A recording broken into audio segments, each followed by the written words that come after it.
2 Samuel pasal 6 ayat 1-23. Tabut dipindahkan ke Yerusalem. Daud mengumpulkan pula semua orang pilihan di antara orang Israel, 30.000 orang banyaknya. Kemudian bersiaplah Daud, lalu berjalan dari Baale Yehuda dengan seluruh rakyat yang menyertainya, untuk mengangkut dari sana tabut Allah, yang disebut dengan nama Tuhan semesta alam yang bertahta di atas kerubim. Mereka menaikkan tabut Allah itu ke dalam kereta yang baru setelah mengangkatnya dari rumah Abinadab yang di atas bukit. Lalu Usa dan Ahio, anak-anak Abinadab, mengantarkan kereta itu. Usa berjalan di samping tabut Allah itu, sedang Ahio berjalan di depan tabut itu. Daud dan seluruh kaum Israel menari-nari di hadapan Tuhan dengan sekuat tenaga, diiringi nyanyian, kecapi, gambus, rebana, kelentung, dan ceracap.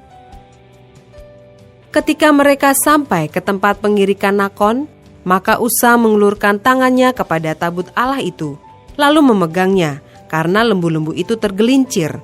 Maka bangkitlah murka Tuhan terhadap Usa. Lalu Allah membunuh dia di sana karena keteledorannya itu. Ia mati di sana dekat tabut Allah itu. Daud menjadi marah karena Tuhan telah menyambar Usa demikian hebatnya. Maka tempat itu disebut orang Peres Usa sampai sekarang. Pada waktu itu Daud menjadi takut kepada Tuhan. Lalu katanya, "Bagaimana tabut Tuhan itu dapat sampai kepadaku?" Sebab itu Daud tidak mau memindahkan tabut Tuhan itu ke tempatnya, ke kota Daud. Tetapi Daud menyimpang dan membawanya ke rumah Obed-Edom orang Gad itu. 3 bulan lamanya tabut Tuhan itu tinggal di rumah Obed-Edom orang Gad itu.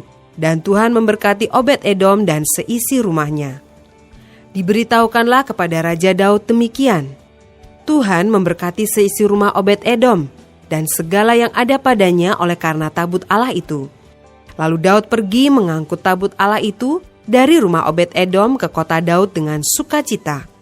Apabila pengangkat-pengangkat tabut Tuhan itu melangkah maju 6 langkah, maka ia mengorbankan seekor lembu dan seekor anak lembu gemukan. Dan Daud menari-nari di hadapan Tuhan dengan sekuat tenaga. Ia berbaju efod dari kain lenan. Daud dan seluruh orang Israel mengangkut tabut Tuhan itu dengan diiringi sorak dan bunyi sangkakala. Ketika tabut Tuhan itu masuk ke kota Daud, maka Mikal, anak perempuan Saul, menjenguk dari jendela, lalu melihat Raja Daud meloncat-loncat serta menari-nari di hadapan Tuhan.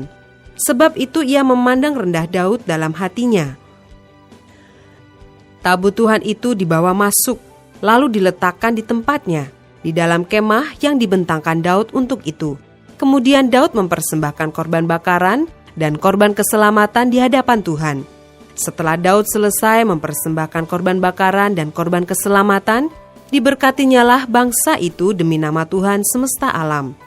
Lalu dibagikannya kepada seluruh bangsa itu, kepada seluruh khalayak ramai Israel, baik laki-laki maupun perempuan, kepada masing-masing seketul roti bundar, sekerat daging, dan sepotong kue kismis. Sesudah itu pergilah seluruh bangsa itu masing-masing ke rumahnya. Ketika Daud pulang untuk memberi salam kepada seisi rumahnya, maka keluarlah Mikal binti Saul mendapatkan Daud. Katanya, "Betapa raja orang Israel yang menelanjangi dirinya pada hari ini di depan mata budak-budak perempuan para hambanya, merasa dirinya terhormat pada hari ini, seperti orang hina dengan tidak malu-malu menelanjangi dirinya." Tetapi berkatalah Daud kepada Mikal, "Di hadapan Tuhan yang telah memilih aku dengan menyisihkan ayahmu dan segenap keluarganya untuk menunjuk aku menjadi raja atas umat Tuhan, yakni atas Israel, di hadapan Tuhan aku menari-nari. Bahkan aku akan menghinakan diriku lebih daripada itu.